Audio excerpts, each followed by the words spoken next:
चीन, नेपाल, बांग्लादेश में भूकंप के तेज झटके महसूस किए गए हैं।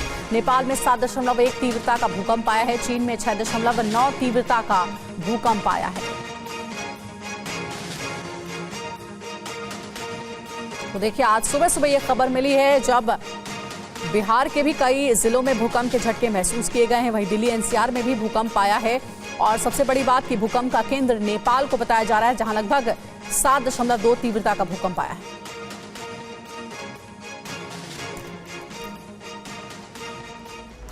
और वहीं दिल्ली एनसीआर में भी भूकंप के तेज झटके महसूस किए गए। पटना में भी भूकंप के झटके महसूस किए गए। बिहार के कई जिलों में भूकंप के झटके महसूस किए गए हैं। पश्चिम बंगाल में भी भूकंप के झटके महसूस किए गए। यह आपको बता दें कि नेपाल था भूकंप का केंद्र। रुपेश कुमार इस वक्त हमारे साथ जुड़े हैं पूरी जानकारी के साथ। रुपेश, वहां पर क्या हालात बने जिस तरह से 6:40 पर उत्तर भारत के ज्यादातर इलाकों में भूकंप के झटके महसूस किए गए? पटना से आप खबर दीजिए। जी हाँ, बिल्कुल। उत्तर भारत के ज्यादातर इलाकों में भूकंप के झटके महसूस किए गए और बिहार की अगर बात करें तो बिहार के ज्यादातर जिलों में भूकंप के झटके महसूस किए गए। लेकिन नेपाल से सटा हुआ जो बिहार का इलाका है, खासकर रक्सौल, मोतिहारी, बेतिया, सीतामढ़ी, मधुबनी, ये जो इलाके हैं, यहाँ थोड़ी तीव्रता ज्यादा महसूस की गई। लोग घरों से बाहर अपने घरों से बाहर निकल आए थे। लेकिन नेपाल और चीन की जो सीमा है, उस सीमा का जो दिंगे क्षेत्र है, वो भूकंप का जो केंद्र बिंदु, जो एपी सेंटर है, वही रहा है और जमीन के अंदर 90 किलोमीटर तक भूकंप का केंद्र था। और भूकंप जो नेपाल में जो तीव्रता है, वो वही है जो लगभग 2015 के में जब भयंकर तबाही आई थी नेपाल से लेकर के और बिहार तक में कई इलाकों में भूकंप के न सिर्फ झटके महसूस किए गए थे बल्कि कई बिल्डिंगों में दरार आई थी। नेपाल में तो बहुत जान माल का नुकसान हुआ था, लेकिन बिहार में उस लिहाज से जान माल का कोई नुकसान बहुत नहीं हुआ था। उसी तरीके से अभी तक बिहार के किसी भी इलाके से न तो जान की और न ही माल और न ही किसी संपत्ति के नुकसान होने की अभी तक सूचना है। लेकिन लोग इसलिए डरे हुए हैं कि 2015 की जो स्थिति है वो उनके सामने है। तो बिल्कुल रुपेश, यानी कि लोगों में भय इस बात को लेकर है क्योंकि जो भूकंप जहां पर केंद्र था नेपाल में, वहां पर 7.1 की तीव्रता थी। बहुत बहुत शुक्रिया आपका इस पूरी जानकारी के लिए।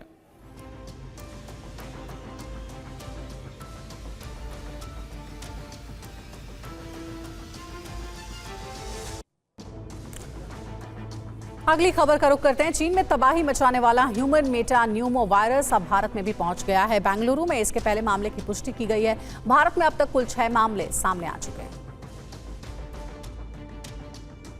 पूरी दुनिया कोरोना महामारी से उबर ही रही थी। इसी बीच चीन में HMPV वायरस के कारण फिर से कोविड-19 जैसे हालात बनने लगे हैं। अस्पतालों में बढ़ती भीड़ की खबरों और सोशल मीडिया पर वायरल हो रहे वीडियो ने दुनिया भर की नींद उड़ा दी। तो ह्यूमन मेटा न्यूमो वायरस कोई नया वायरस नहीं है। खुद केंद्रीय स्वास्थ्य मंत्री JP नड्डा ने कहा कि घबराने की जरूरत नहीं है, सतर्क रहने की जरूरत है।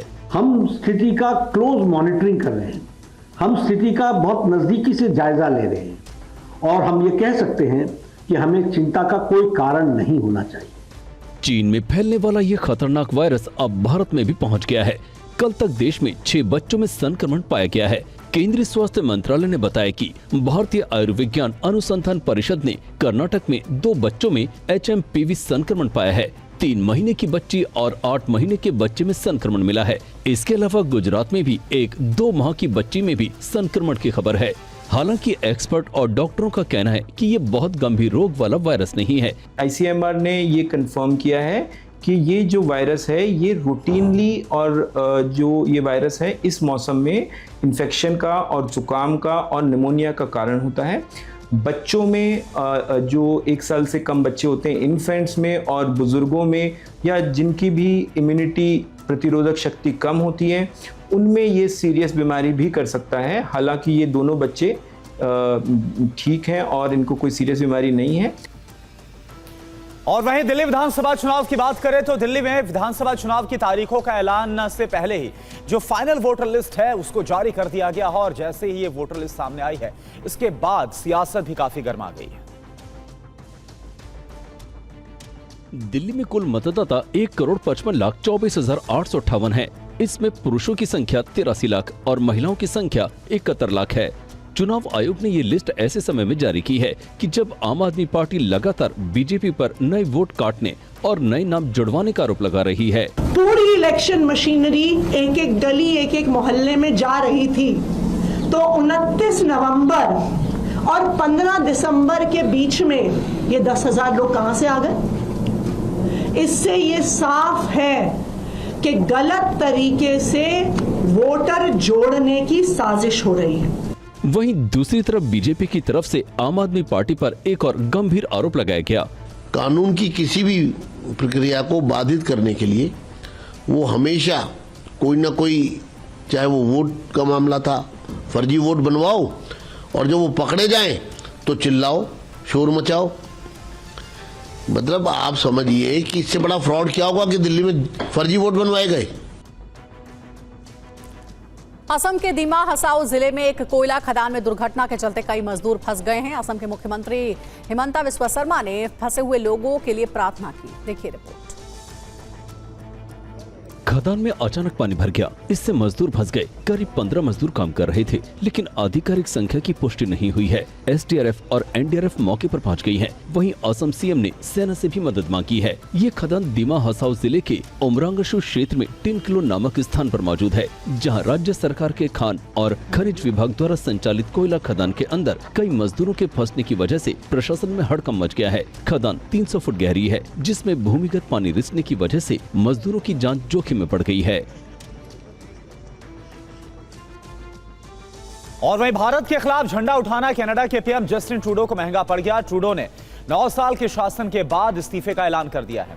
पार्टी में आंतरिक असंतोष और लोकप्रियता में कमी आने के कारण ट्रूडो को इस्तीफा देना पड़ा है।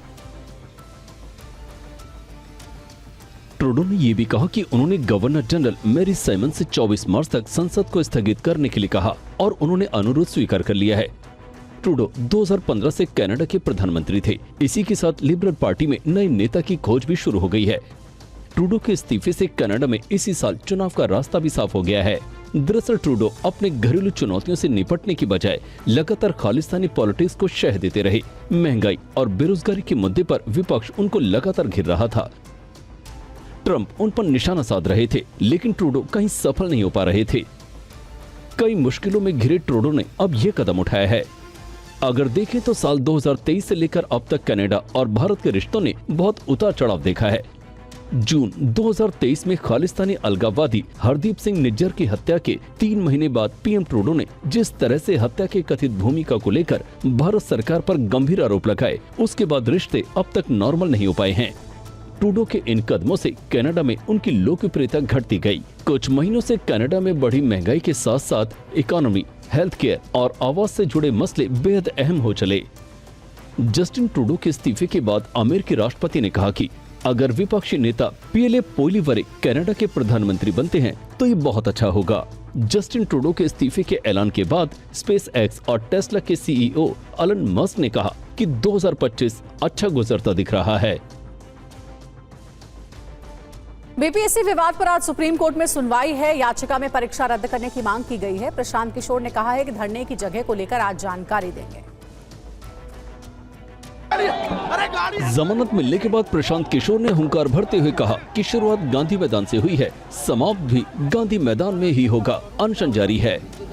मामला तो गांधी मैदान में ही निपटाया जाएगा। अगर शुरुआत गांधी मैदान से हुई है तो ये प्रशांत किशोर की बात नहीं है, बिहार के युवाओं की जिद है। दरअसल जनसुराज पार्टी के सूत्रधार प्रशांत किशोर को बिना शर्त जमानत मिल गई है।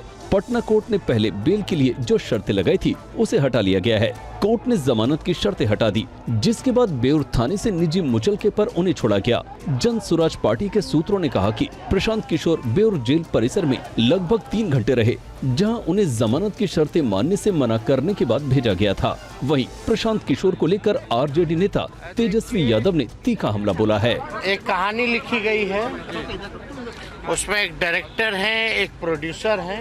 कौन ये सब करा रहे हैं, किस वजह से करा रहे हैं, वो हम सब लोग जान रहे हैं। मुंबई से नागपुर के बीच बनने वाले समृद्धि हाईवे का काम लगभग पूरा हो चुका है और उम्मीद इस बात की जताई जा रही है कि प्रधानमंत्री मोदी फरवरी में इसका उद्घाटन कर सकते हैं। ये हाईवे अपने आप में बेहद खास होने वाला है। ये हाईवे देश का इकलौता हाईवे है जिसकी स्पीड 150 किलोमीटर प्रति घंटा तय की गई है। दरअसल प्रधानमंत्री नरेंद्र मोदी और महाराष्ट्र के सीएम देवेंद्र फडणवीस का ये ड्रीम प्रोजेक्ट है। ड्रीम प्रोजेक्ट समृद्धि हाईवे पर अंतिम चरण के फिनिशिंग का कार्य चल रहा है। अभी मुंबई से नागपुर के बीच सफर करने में 16 घंटे का समय लगता है, लेकिन समृद्धि के चालू हो जाने के बाद ये समय घटकर 8 घंटे हो जाएगा। इस हाईवे को महाराष्ट्र के सामाजिक और आर्थिक विकास के लिए गेम चेंजर के रूप में देखा जा रहा है। इधर प्रयागराज में महाकुंभ में आनंद अखाड़े की पेशवाई यानी छावनी प्रवेश शोभा यात्रा बड़े ही भव्य और श्रद्धालु अद्भुत तरीके से निकाली गई है। देखिए TV9 भारतवर्ष की स्पेशल रिपोर्ट। ये शोभा यात्रा अल्लाहपुर इलाके से शुरू होकर महाकुंभ क्षेत्र में प्रवेश करने तक आध्यात्मिकता और संस्कृति की झलक प्रस्तुत करती रही। इस शोभा यात्रा में हजारों की संख्या में संत महात्मा शामिल हुए, लेकिन मुख्य आकर्षण का केंद्र नागा सन्यासी रहे। नागा सन्यासियों का ये दल हाथी, ऊंट और घोड़ों पर सवार होकर निकला, जबकि कुछ नागा सन्यासी शरीर पर भभूत लगाए हुए और अस्त्र शस्त्र लहराते हुए पैदल आगे बढ़ते रहे। शोभा यात्रा के दौरान दर्जनों बैंड पार्टियों ने आध्यात्मिक धुनों से वातावरण को भक्ति में बना दिया। साथ ही यात्रा में कला और संस्कृति के तमाम रंग देखने को मिले। पूरे मार्ग में संत महात्माओं पर पुष्प वर्षा की गई और उनका अभिनंदन किया गया। महाकुंभ की तैयारियां अंतिम चरण में है। आनंद अखाड़े की पेशवाई के साथ ही प्रयागराज महाकुंभ में शैव संप्रदाय के 7 अखाड़ों का छावनी प्रवेश पूरा हो गया। तमाम अखाड़े के नागा, साधु, संत, महात्मा, मंडलेश्वर, महामंडलेश्वर हर कोई इस पेशवाई में शामिल है। आइए हमारे साथ एक इसी अखाड़े के नागा साधु भी हैं, हम इनसे बात करेंगे कि आखिर इस पेशवाई का क्या महत्व है। महाराज जी, आज का दिन कितना खास है? आज बहुत विशेष दिन है। आज हमारे सभी तपोनिधि आनंद अखाड़े की पेशवाई है और आज हमारे जितने भी सभी नागा सन्यासी हैं, महंत, जगतगुरु, सभी महात्मा साधु आज प्रवेश करेंगे और माँ गंगा में 41 दिन तक भजन करेंगे, तपस्या करेंगे। ममता बनर्जी की तरफ से कुंभ मेले को लेकर कहा गया है कि मोदी सरकार कुंभ मेले को करोड़ों रुपए देकर समर्थन करती है, लेकिन गंगा सागर में एक पुल तक नहीं बनवाया गया। आप देखिए क्या कहा ममता बनर्जी।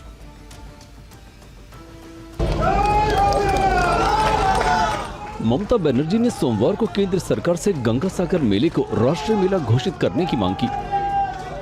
उन्होंने आरोप लगाया कि केंद्र सरकार ने सागर द्वीप को मुख्य भूमि से जोड़ने के लिए पुल बनाने का वादा पूरा नहीं किया। साथ ही ममता बनर्जी ने कहा कि हमने गंगा सागर के लिए बहुत कुछ किया है, लेकिन केंद्र सरकार इसे राष्ट्रीय मेला बनाने की हमारी मांग पर ध्यान नहीं देती। उन्होंने ये भी कहा कि कुंभ मेला के लिए केंद्र सरकार हजारों करोड़ रुपए देती है, जबकि गंगा सागर मेले के लिए मदद नहीं मिल रही है। কুম্ভ মেলায় হাজার হাজার কোটি টাকা দিয়ে সাহায্য করেন কেন্দ্রীয় সরকার, কিন্তু গঙ্গাসাগরের দিকে ওরা তাকিয়েও দেখেন না। কিন্তু গঙ্গাসাগরের একদিকে সুন্দরবন, সুন্দরিনী, একদিকে অরণ্য, একদিকে সমুদ্র, একদিকে মন্দির আর একদিকে পুণ্যার্থী, এই বিরাজমান জিনিস এটা সাগরের পাশে, মানে সাগরের মধ্যেই প্রায়। আর কুম্ভ মেলা যেটা হয়, 3টে নদীর একটা মিলনস্থল পাহাড় আছে, মানে একটা বদ্বীপ, একটা শুকনো জায়গা আছে, মানে জাস্ট ল্যান্ড। पश्चिम बंगाल की मुख्यमंत्री ममता बनर्जी कल हर साल लगने वाले गंगा सागर मेले की तैयारियों का जायजा लेने पहुंची थी। गंगा सागर मेला हिंदू धर्म का दूसरा सबसे बड़ा मेला माना जाता है। ये मेला तिथि के अनुसार हर साल 14 या 15 जनवरी को मनाया जाता है। और हैदराबाद में कल शाम एक दर्दनाक हादसा हो गया। चलती कार में आग लगने की वजह से 2 लोगों की जलकर मौत हो गई। पलक झपकते ही कार आग का गोला बन गई। लोग सड़क पर असहाय होकर देखते रह गए। आग इतनी भयंकर थी कि कोई कुछ नहीं कर पाया। आग चलती कार में लगी थी, जिसमें झुलसकर 2 लोगों की जान चली गई। शुरुआती जांच में पता चला है कि घटना शाम करीब 5:30 बजे हुई, जब कार सवार घाटकेसर से बाछराम जा रहा था। इस दौरान कार में अचानक आग लग गई। हालांकि मौके पर फायर ब्रिगेड की टीम भी पहुंची, लेकिन तब तक काफी देर हो चुकी थी। मृतकों में एक पुरुष था, जबकि दूसरे व्यक्ति का शव पूरी तरह झुलस गया। आग लगने के कारणों का पता लगाया जा रहा है। पटना में एसएसबी जवानों ने एक बार फिर से मुस्तैदी दिखाई और एक शख्स को नदी में डूबने से बचा लिया गया। अरे साइड करो अरे डूब रहा है जी, बता मनोज साहब। तस्वीरों में देखा जा सकता है कि जैसे ही एसएसपी जवानों की नजर डूबते शख्स पर पड़ी, बिना देर किए बोट लेकर एसएसपी जवान रवाना हो गए और फिर इस शख्स की जान बचा ली। दरअसल एसएसपी के जवान गंगा नदी में बोट से ड्यूटी कर रहे थे, तभी उन्होंने देखा कि एक व्यक्ति गंगा नदी में डूब रहा है, जिसके बाद एसएसपी के जवानों ने गंगा नदी में रेस्क्यू ऑपरेशन कर उस व्यक्ति को सुरक्षित बचा लिया। व्यक्ति की पहचान नालंदा जिले के हरनौत निवासी राजीव रंजन के रूप में की गई। पूछताछ के दौरान राजीव रंजन ने बताया कि वो गंगा स्नान करने के बाद पटना साहिब गुरुद्वारा दर्शन करने वाला था, तभी नहाने के दौरान हादसा हो गया। फिलहाल एसएसपी जवानों ने उसे सुरक्षित बचाकर उसके परिजनों के हवाले कर दिया है। वैसे ये कोई पहला मौका नहीं है जब पटना में एसएसपी जवानों ने मुस्तैदी दिखाई हो। इससे पहले पिछले साल अगस्त के महीने में एक युवती सेल्फी लेने के दौरान गंगा नदी में गिर गई। किस्मत अच्छी थी कि गाय घाट पर तैनात एसएसपी के जवान देवदूत बनकर पहुंच गए और लड़की को मौत के मुंह से खींचकर बाहर निकाल लिया। और अब वक्त हो गया है लोकल टू ग्लोबल खबरों का। एचएमपीवी वायरस की खबरों से शुरुआत। देश में एचएमपीवी के अब तक 6 केस की पुष्टि हुई। बेंगलुरु, चेन्नई में 2, अहमदाबाद और कोलकाता में 1 संक्रमित मिला। चीन के वायरस एचएमपीवी पर बोले जेपी नड्डा, कहा कोई चिंता की बात नहीं, हर तरह के कदम उठा रहे, ये कोई वायरस नया नहीं है। एचएमपीवी का इलाज करने वाले डॉक्टर बोले संक्रमण में होती है बलगम, खांसी, मास्क इस्तेमाल करिए, हाथ धोते रहिए। कोलकाता के अस्पताल में सामने आया एचएमपीवी केस 12 नवंबर को हुआ था डिटेक्ट। 5 महीने के बच्चे में मिला था वायरस, बच्चा डिस्चार्ज। देश में एचएमपीवी केस आने के बाद बाजार में मचा हाहाकार। 1.5% अधिक टूटकर बंद हुए निफ्टी सेंसेक्स। महाराष्ट्र में एचएमपीवी पर स्वास्थ्य विभाग की गाइडलाइन। प्रकाश आबिटकर ने कहा डरने की जरूरत है। कनाडा के पीएम जस्टिन ट्रूडो ने दिया इस्तीफा। सांसदों के विरोध के बाद किया रिजाइन। इस्तीफे के बाद कनाडा की करेंसी में तेजी। जस्टिन ट्रूडो बोले अगले चुनाव के लिए अच्छा विकल्प नहीं। लिबरल पार्टी के नेता का भी छोड़ा पद। ट्रूडो के इस्तीफे के बाद लिबरल पार्टी में नेतृत्व का संकट। जल्द ही कार्यवाहक प्रधानमंत्री का किया जाएगा चुनाव। ट्रूडो के इस्तीफे के बाद बोले ट्रंप कनाडा का अमेरिका में हो विलय। भूकंप के झटकों से दहला चीन, नेपाल और बांग्लादेश। चीन में 6.9 और नेपाल में सबसे ज्यादा 7.1 तीव्रता का है भूकंप। दक्षिणी ईरान में 5.5 तीव्रता का भूकंप। जमीन से 10 किलोमीटर गहराई में था भूकंप का केंद्र। दिल्ली एनसीआर समेत पटना में भूकंप के तेज झटके। बिहार के कई जिलों में भूकंप से कांपी धरती। सीएम ममता ने केंद्र पर गंगा सागर मेले की अनदेखी का आरोप लगाया। कहा कुंभ मेले के लिए खर्च किए जाते हैं करोड़ों, गंगा सागर के लिए कोई मदद नहीं। कल ओडिशा का दौरा करेंगे प्रधानमंत्री मोदी। प्रवासी भारतीय दिवस कार्यक्रम में होंगे शामिल। ओडिशा पहुंचे विदेश मंत्री एस जयशंकर। भुवनेश्वर में प्रवासी भारतीय दिवस सम्मेलन में होंगे शामिल। आज गृह मंत्री अमित शाह भारत पोर्टल का करेंगे लॉन्च। पोर्टल की मदद से वैश्विक साइबर अपराधियों पर रखी जाएगी नजर। गुरु गोविंद सिंह की जयंती पर गृह मंत्री अमित शाह ने रकाबगंज गुरुद्वारा में मत्था टेका। अरदास में हुए शामिल। वित्त मंत्री निर्मला सीतारमण ने ट्रेड यूनियन के साथ बजट पर बैठक की। प्रतिनिधियों के लिए सुझाव। चुनाव आयुक्त की नियुक्ति को चुनौती देने वाली याचिका पर आज सुनवाई। जया ठाकुर की अर्जी पर सुप्रीम कोर्ट करेगा सुनवाई। अतुल सुभाष की मां की याचिका पर आज सुप्रीम कोर्ट में सुनवाई। पोते व्योम की कस्टडी की मांग को लेकर दायर किया याचिका। जिला चुनाव अधिकारी ने सीईओ को चिट्ठी लिखी। आप नेता राघव चड्ढा और संजय सिंह पर लगाए दबाव डालने का आरोप। चुनाव आयोग ने दिल्ली की अंतिम मतदाता सूची जारी की। दिल्ली में कुल 1,55,24,858 मतदाता। दिल्ली की सीएम आतिशी का आरोप। कहा बीजेपी कर रही है वोट का घोटाला, गलत तरीके से वोटर जोड़ने की साजिश। बीजेपी नेता रामवीर सिंह विधूड़ी का बयान। बोले केजरीवाल का केंद्र पर आरोप, उल्टा चोर कोतवाल को डांटे जैसे। दिल्ली बीजेपी अध्यक्ष वीरेंद्र सचदेवा का तंज। कहा केजरीवाल खुद भ्रष्टाचारी, जमानत पर बाहर। वृजेंद्र गुप्ता का आम आदमी पार्टी पर आरोप। कहा कि केजरीवाल खुलेआम भ्रष्टाचार करते हैं, कैग रिपोर्ट से सब कुछ साफ हो गया। कांग्रेस की प्यारी दीदी योजना पर बोली बांसुरी स्वराज। कहा कांग्रेस सिर्फ घोषणाएं करती है, उन्हें कभी पूरा नहीं करती। बीजेपी सांसद योगेंद्र चंद्रौलिया का बयान। बोले केजरीवाल सिर्फ आरोप लगाते हैं, उनके पास अपनी कोई उपलब्धि नहीं। केजरीवाल का दावा। बोले अगले कुछ दिनों में सिसोदिया के घर सीबीआई रेड होगी। गिरफ्तारियां रेड बीजेपी की बौखलाहट का नतीजा। आम आदमी पार्टी नेता प्रियंका कक्कड़ का बयान। कहा कि चुनाव से पहले विपक्षी नेताओं को गिरफ्तार करवाती है बीजेपी। हार देखकर घबराई हुई है बीजेपी। आम आदमी पार्टी नेता सौरभ भारद्वाज का बयान। बोली बीजेपी ने चुनाव के लिए नहीं की है कोई तैयारी, चुनाव में साजिश करना बीजेपी की आदत है। बीजेपी नेता दिनेश शर्मा का तंज। बोले कि कांग्रेस करती है झूठ की राजनीति। हिमाचल और कर्नाटक में प्यारी दीदी योजना लागू क्यों नहीं की। मनीष सिसोदिया ने जंगपुरा में छात्रों से किया संवाद। बोले मुझे खुशी है कि मेरी अपील पर युवा मेरे साथ जुड़े रहे। बीजेपी नेता अजय आलोक का तंज। कहा कि प्यारी दीदी योजना कांग्रेस का नाटक है, कर्नाटक दिल्ली में नहीं चलेगा। आम आदमी पार्टी नेता रीना गुप्ता का दावा, बोली कि कांग्रेस आलाकमान दुविधा में है। केजरीवाल के खिलाफ प्रेस वार्ता में को अनिश्चित काल के लिए टाला है। खुद को बेल्ट से पीटने पर आम आदमी पार्टी नेता गोपाल इटालिया की सफाई, बोले कि पीड़ितों को नहीं दिला पाया न्याय, इसलिए खुद को ही दी सजा। कांग्रेस नेता संदीप दीक्षित का तंज, बोले कि गंदी राजनीति के केजरीवाल सरदार है, बिधुड़ी पर हो कार्रवाई। कांग्रेस नेता दानिश अली का बयान, बोले कि नई बीजेपी में शिष्टाचार की कोई जगह नहीं, इनकी सोच में खोट है। कांग्रेस नेता उदित राज का तंज, बोले कि केजरीवाल सबसे बड़े भ्रष्टाचारी, आम आदमी पार्टी और बीजेपी ने दिल्ली की जनता को लूटा है। कांग्रेस नेता हरीश रावत का बयान, बोले कि दिल्ली में जो विकास हुआ है कांग्रेस ने किया, दिल्ली में बीजेपी नहीं कांग्रेस विकल्प है।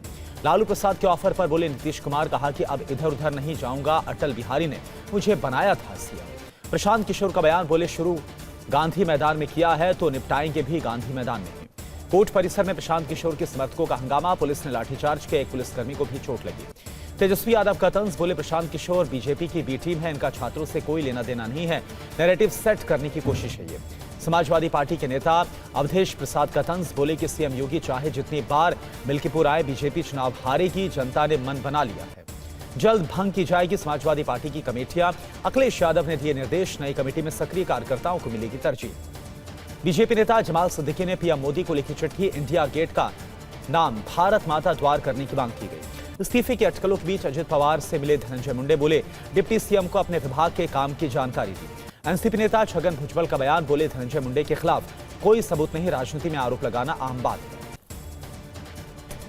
बीजेपी नेता शंकर घोष का तंज, बोले झूठ बोलने में ममता बनर्जी माहिर हैं, केंद्र सरकार से मिले पैसों का हिसाब दे मुख्यमंत्री।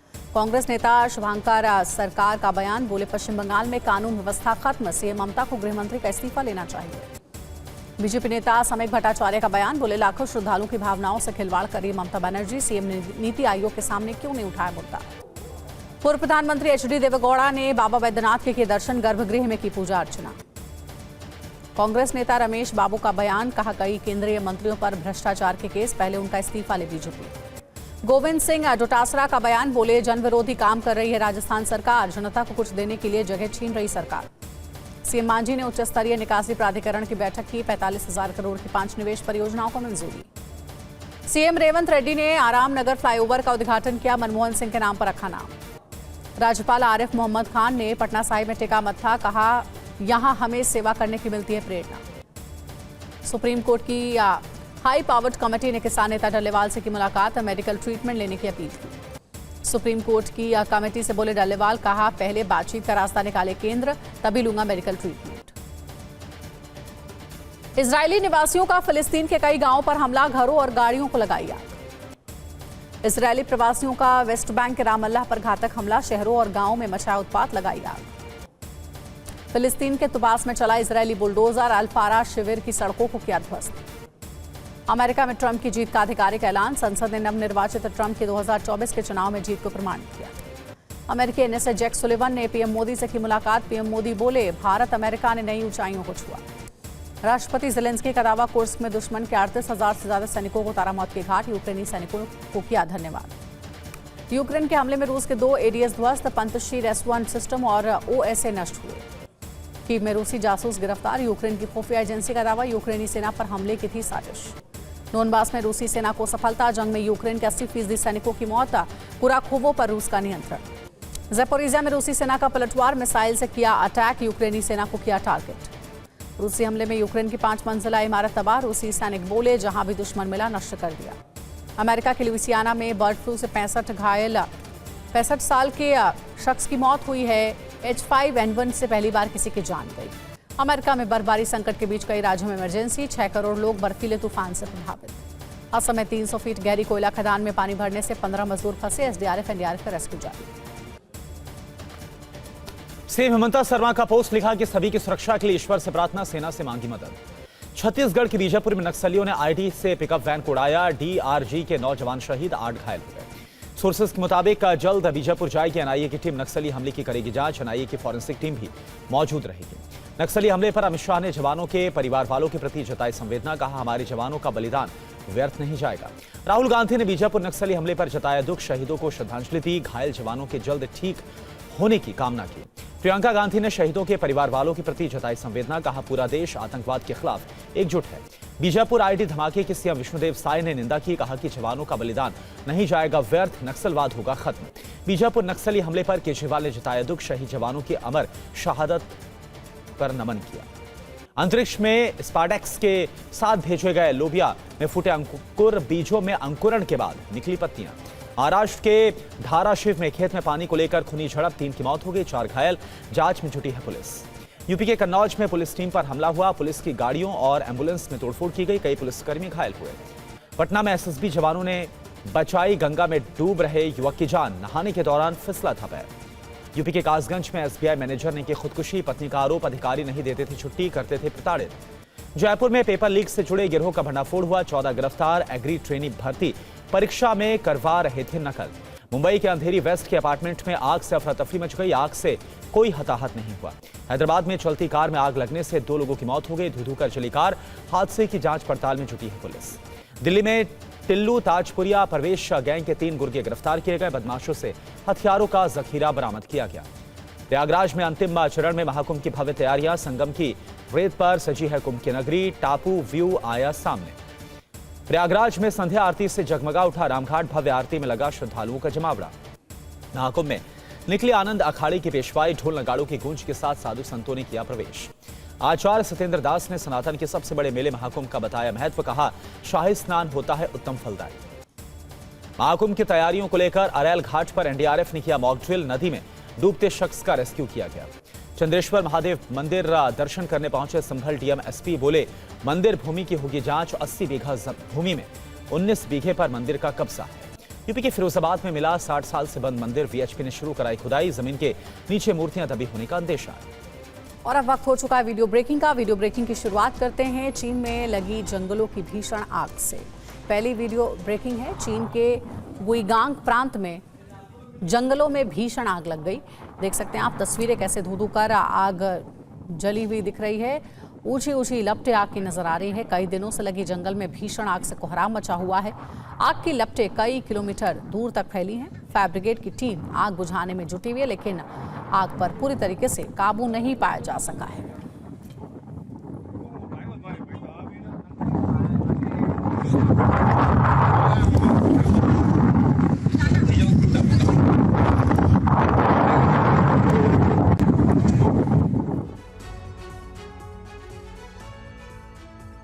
और दूसरी वीडियो देखिए, अफ्रीकी देश घाना के एक मार्केट में भीषण आग लग गई है। अगलगी का एक और वीडियो आपको दिखा रहे हैं। देखिए पूरा बाजार है जहां पर आग लगने से हड़कंप मच गया। मार्केट बताया जा रहा है, अफ्रीकी देश घाना का ये वीडियो है। तमाले के एक लकड़ी बाजार में आग लगने से अफरा तफरी मच गई, हड़कंप मच गया। देखिए लोग चीख पुकार रहे हैं, मदद के लिए गुहार लगा रहे हैं। रिहायशी इलाके तक भी आग पहुंच गई।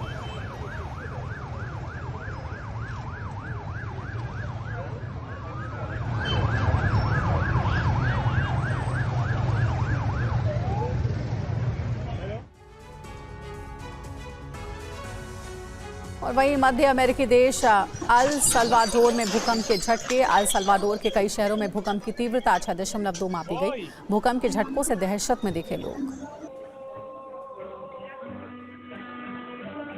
भूकंप के तेज झटके महसूस किए गए हैं। देखिए कैसे एक शॉप के अंदर का वीडियो आपको दिखा रहे हैं, जहां सीसीटीवी फुटेज से ये क्लियर हो रहा है। बहुत ही जोरदार ये भूकंप था। लोग भागने लगे, लोगों को समझ नहीं आ रहा था कि क्या करें। काफी तेज भूकंप के झटके महसूस किए गए मध्य अमेरिकी देश अल सल्वाडोर में।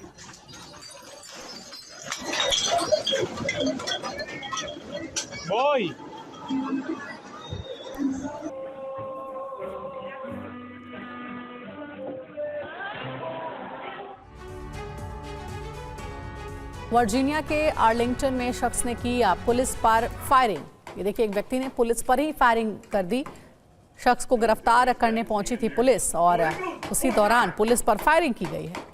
पुलिस की फायरिंग में शख्स की मौत हो गई है। तो ये देखिए वीडियो आप देख सकते हैं, एक व्यक्ति को पकड़ने पुलिस पहुंची थी और पुलिस पर गोलीबारी शुरू कर दी गई। आखिरकार बदमाश को गोली मारकर ढेर कर दिया गया पुलिस की ओर से।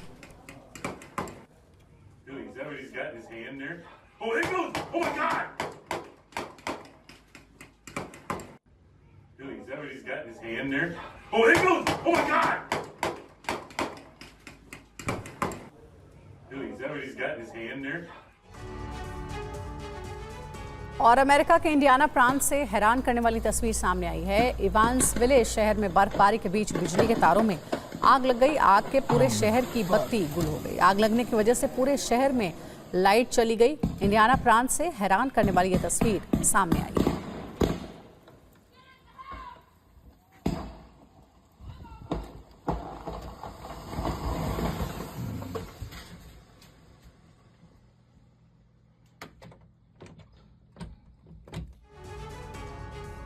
और चलिए अब आपको दिखाते हैं छठी वीडियो ब्रेकिंग। मध्य अमेरिका में बर्फबारी का सड़कों पर कैसा असर नजर आ रहा है, आप देखिए जरा। हाईवे पर जमी बर्फ पर फिसलते हुए वाहन नजर आ रहे हैं। कई ट्रक फिसलकर दूसरी सड़क पर जा पहुंचे। ये देखिए आप, हालात कितने ज्यादा खराब हैं और कितने भयावह हैं। मध्य अमेरिका में बर्फबारी के बाद सड़क पर फिसलन काफी ज्यादा बढ़ गई है। और उसके बाद ये देखिए कैसे अचानक से जब ब्रेक लगाया जाता है गाड़ियों में या फिर कंट्रोल करने की कोशिश होती है तो कोई नियंत्रण नहीं रहता। और कैसे जो गाड़ियां हैं, ट्रक से लेकर जो कार है, वो फिसलते हुए दूर तक जा रही है, दूसरी तरफ सड़क पर पहुंच जाती है। तो ये बहुत ही भयावह हालात मध्य अमेरिका में है। बर्फबारी के बाद सड़कों पर, हाईवे पर फिसलन बढ़ गई है और इसके बाद कई जो वाहन हैं वो दुर्घटनाग्रस्त होते हुए, जैसा कि आप देख पा रहे हैं, नजर आ रहे हैं। और अब सातवीं वीडियो ब्रेकिंग। हैदराबाद से सामने आई हादसे की खौफनाक तस्वीर। मल्लापुर में जमीन खोदने वाली मशीन अनियंत्रित हो गई। हादसे में मशीन के नीचे दबा शख्स बाल बाल बची है जान। ये देखिए आप, तस्वीर हम आपको दिखा रहे हैं। तो ये देखिए किस तरह से एक मलबा उठाने वाली जो मशीन है वो अनियंत्रित हो गई और उसके बाद एक शख्स इस मशीन के नीचे दब गया। ये देखिए काफी देर तक वो आगे की तरफ लटका रहता है और फिर क्या होता है ये देखिए, उसी के नीचे जाकर गिर जाता है। हालांकि इस हादसे में ये शख्स बाल बाल बचा है। एक बार फिर से आप देखिए कैसे ये पूरा हादसा सामने आया। देखिए दूर सड़क पर ये मशीन है और तभी ये जो गाड़ी है, ये जो मलबा उठाने वाली मशीन की गाड़ी है, इस पर से ये देखिए, ये जो नजर आ रहा है जो ड्राइवर है वो, हालांकि आप देख पा रहे होंगे कि वो अंदर मौजूद नहीं है और ऐसा लगता है कि अपने आप ही गाड़ी चल पड़ती है और फिर इसका ड्राइवर भागता हुआ आता है, संभालने की कोशिश करते और बाल बाल वो बचता है इस हादसे में। और अगली वीडियो ब्रेकिंग आपको हम दिखा रहे हैं। चंडीगढ़ में बिल्डिंग गिरने का एक नया वीडियो सामने आया। सेक्टर 17 में भरभराकर गिरी मल्टी स्टोरी बिल्डिंग, पूरे इलाके में छाया धूल का गुबार।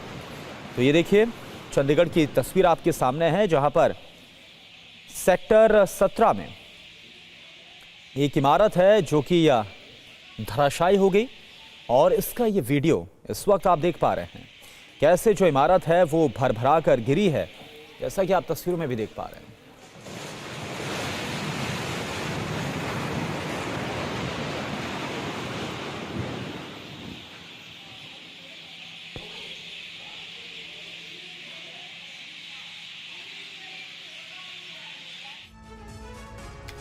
नौवीं वीडियो ब्रेकिंग। सऊदी अरब के जद्दा में मूसलाधार बारिश के साथ तूफान ने मचाई तबाही।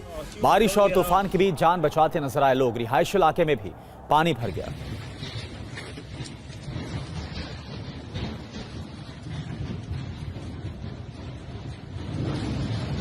तो ये देखिए तस्वीर इस वक्त आपके सामने, ये तस्वीर जद्दा की है जहां पर किस तरह से मूसलाधार बारिश हुई है। तूफान भी आप देख पा रहे हैं कितना तेज आया, तेज हवाएं। सऊदी अरब के जद्दा में मूसलाधार बारिश, तेज हवाओं के साथ, बारिश के साथ तूफान ने भी तबाही मचाई है। बारिश और तूफान के बीच जान बचाते लोग नजर आ रहे। रिहायशी इलाकों में पानी भरा।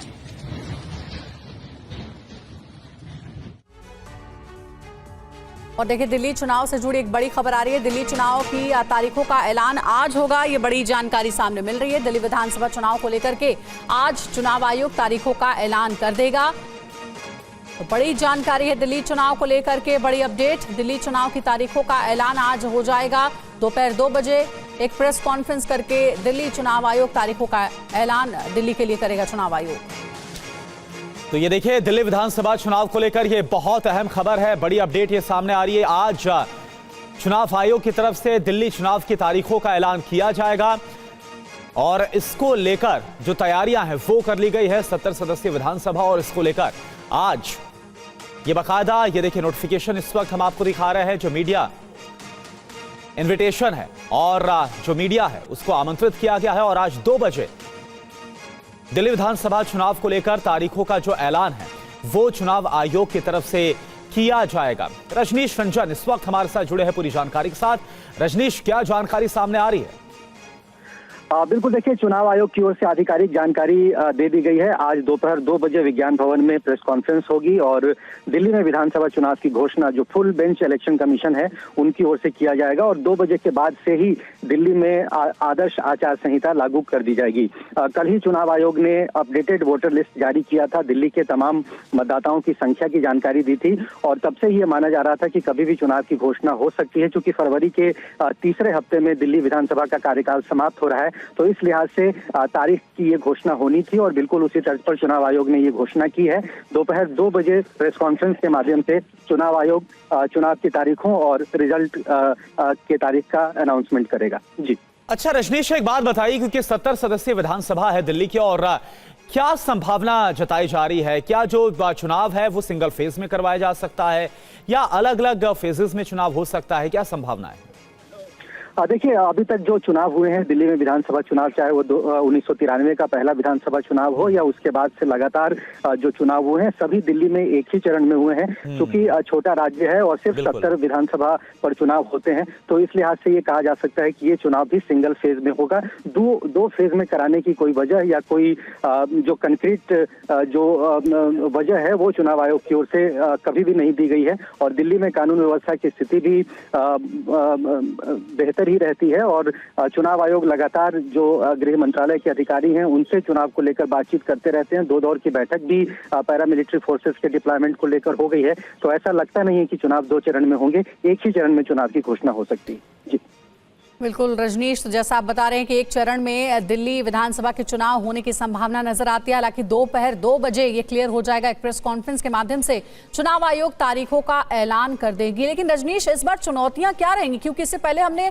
आपकी कई रिपोर्ट्स में देखा है फर्जी वोटर्स की एक बड़ी समस्या थी। कई जगहों पर आप गए सर्वे करने के लिए और वहां पाया गया कि कई फर्जी मतदाता हैं एक ही एड्रेस पर।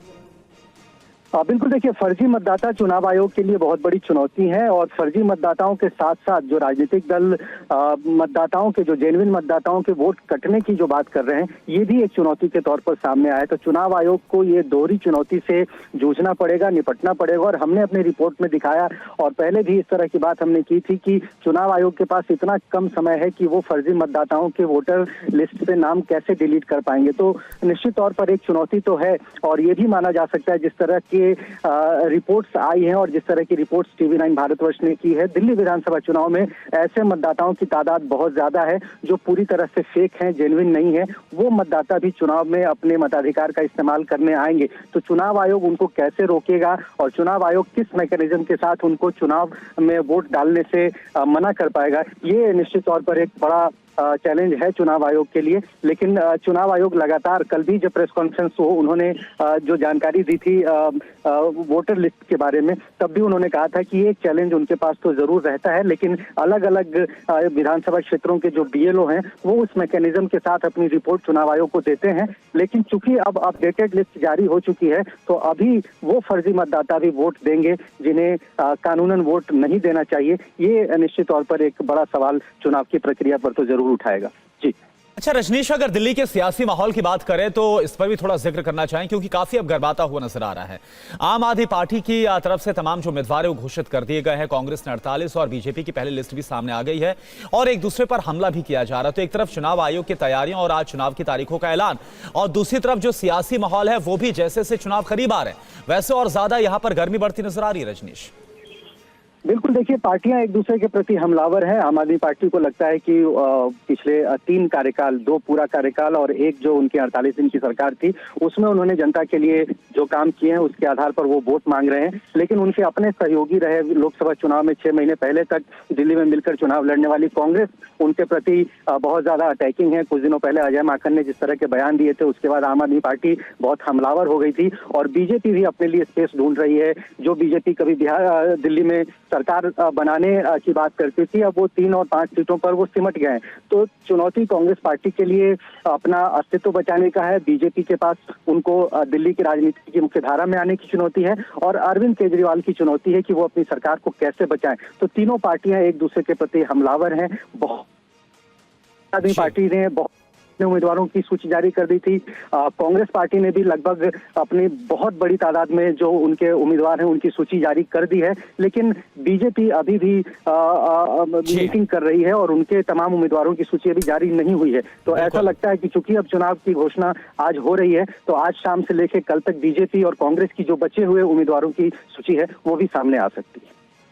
बिल्कुल रजनीश, आप हमारे साथ बने रहिए। पीयूष पांडे भी इस वक्त हमारे साथ जुड़ गए। पीयूष, आपके पास क्या जानकारी? 2 बजे के आसपास आज चुनाव आयोग तारीखों का ऐलान कर देगा क्या? पहली बार, इससे पहले भी हमने देखा सिंगल फेज में ही होगा चुनाव, क्या हो सकता है, क्या तैयारियां?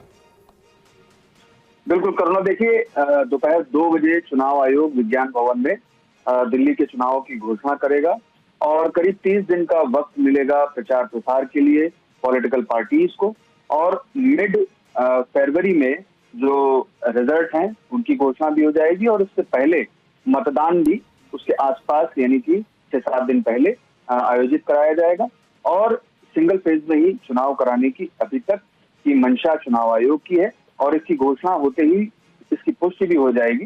तो ये स्पष्ट है कि दोपहर 2 बजे चुनाव आयोग आज दिल्ली चुनाव की घोषणा करेगा और विज्ञान भवन के प्लेनरी हॉल में इसकी घोषणा की जाएगी। पिछले चुनाव की घोषणा पिछली बार जब दिल्ली का चुनाव घोषित किया गया था तब 5 जनवरी को घोषित किया गया था और इस बार 7 जनवरी को घोषित किया जा रहा है। तो अब जो दिल्ली के चुनाव का महासमर है वो शुरू हो जाएगा और राजनीतिक दल जो हैं उनके लिए अब बैटलफील्ड ओपन हो जाएगी। और सीधे तौर पर अगर देखा जाए तो 30 दिन का वक्त काफी होता है और इस काफी वक्त में वो अपना प्रचार प्रसार और सारी जो प्रक्रिया है चुनाव की वो निभाएंगे। साथ ही चुनाव आयोग इस बार कुछ कंडीशंस लगाने की फिराक में था, क्योंकि HMPV वायरस को लेकर के जो 6 तारीख को खबरें आई उसको लेकर के चुनाव आयोग ने खास तौर पर स्वास्थ्य मंत्रालय के अधिकारियों के साथ बीती रात एक बैठक भी की, वर्चुअल बैठक में, जब स्वास्थ्य मंत्रालय ने ये स्पष्ट कर दिया कि ये वायरस अभी उतना घातक नहीं है और ये चाइना से संबंध इसका अभी नहीं है, क्योंकि पहले भी ऐसी ये इस वायरस के जो केसेस हैं वो पहले भी मिल चुके हैं भारत में और 2001 से लगातार ऐसे केसेस मिलते रहे हैं। तब चुनाव आयोग ने ये घोषणा करने का निर्णय लिया और आज दोपहर 2 बजे ये घोषणा हो जाएगी। बिल्कुल, कई पहलुओं पर ध्यान रखते हुए चुनाव आयोग आज चुनाव की तारीखों का ऐलान करेगी। पीयूष, एक और जानकारी है, फाइनल वोटर लिस्ट जारी की गई है चुनाव से ठीक पहले और कहा यह भी जा रहा है कि 1,41,000 लोगों के नाम वोटर लिस्ट से हटाए गए। इसके बारे में कोई जानकारी आप दे सकेंगे? बिल्कुल, देखिए जब कहीं भी चुनाव घोषित किया जाता है तो उसके पहले जो वोटर लिस्ट है वो तैयार की जाती है और उस वोटर लिस्ट में जो संबंधित चुनाव की जो गड़बड़ियां मिलती हैं उसके आधार पर या अनियमितता के आधार पर चुनाव आयोग ये निर्णय लेता है कि कौन से वोटर हटाए जाने, क्योंकि डिलीशन का एक पूरा प्रोसेस है और डिलीशन का प्रोसेस तभी होता है जब चुनाव आयोग खुद तस्दीक कर लेता है और जाकर के BLO उस तस्दीक को अंजाम दे देता है। उसके बाद ही चुनाव आयोग चुनाव सूची से उस मतदाता का वोटर हटा देता है। क्योंकि दिल्ली में विस्थापितों का आना जाना बहुत ज्यादा होता है, तो ऐसी स्थिति में जो विस्थापित वापस लौट गए या जो लोग इस दुनिया में नहीं रहे, तो ऐसी स्थितियों के मद्देनजर तमाम लोगों के नाम हटा दिए जाते हैं और वही इस बार हुआ है। और यही वजह है कि चुनाव आयोग ने नई वोटर सूची चुनाव आयोग से चुनाव की घोषणा से पहले जारी की और ये जो वोटर लिस्ट है ये 100% नहीं मानी जा सकती, क्योंकि हमेशा चुनाव आयोग का ये कहना है कि प्रक्रियागत खामियां हो सकती हैं। तो ऐसी स्थिति में ये जो वोटर लिस्ट है ये 99% सही मानी जाती है। जी अच्छा पीयूष, एक बात बताइए, क्योंकि 2020 का आपने अभी जिक्र किया, उस दौरान 5 तारीख को 5 जनवरी को चुनाव की तारीखों का ऐलान हुआ था और इस बार 7 तारीख को हो रहा है, यानी कि आसपास हो रहा है। और पिछली बार हमने देखा था कि पहले दूसरे हफ्ते में जो चुनाव है वो संपन्न करवा लिए गए थे। 8 फरवरी को वोटिंग हुई थी और उसके बाद जो 11 फरवरी है 2020 में तब काउंटिंग हुई थी। तो क्या इस बार भी कुछ ऐसे शेड्यूल रह सकता है क्या, पहले दूसरे हफ्ते में फरवरी में चुनाव संपन्न करवा लिए जाए? बिल्कुल ये संभावना बनती है और देखिए, मैंने जैसा कहा कि चुनाव का जो रिजल्ट है, दिल्ली चुनाव का जो रिजल्ट है, वो मिड फरवरी के पहले पहले आ जाएगा। तो ऐसी स्थिति में आप समझ सकते हैं कि जो पूरी प्रक्रिया है वो निभा ली जाएगी 30 दिनों के भीतर, और जो वोटिंग है वो भी फरवरी के पहले हफ्ते के भीतर ही अंजाम दे दी जाएगी, और उसके बाद चुनाव के जो रिजल्ट हैं वो भी सबके सामने आ जाएंगे, क्योंकि एक ही चरण में दिल्ली का चुनाव होता है। तो ऐसी स्थिति में जो चुनाव की 1 तारीख है उस पर कोई भी कयास लगाना उचित नहीं होगा, लेकिन जो फरवरी का पहला हफ्ता है उसी में मतदान की प्रक्रिया को अंजाम दिया जाएगा। जी करुणा, बहुत बहुत शुक्रिया आपका। और आज पूरी तरह से स्थिति साफ हो जाएगी, क्योंकि आज दोपहर 2 बजे चुनाव की तारीखों का ऐलान हो जाएगा चुनाव आयोग की तरफ से, और उसके बाद साफ हो जाएगा कि आखिर किस दिन कौन सी तारीख को दिल्ली में विधानसभा चुनाव होंगे, और क्या पहले की तरह सिंगल फेज या फिर अलग अलग फेजेस में होंगे। बहुत बहुत शुक्रिया आपका पीयूष, और रजनीश आपका भी।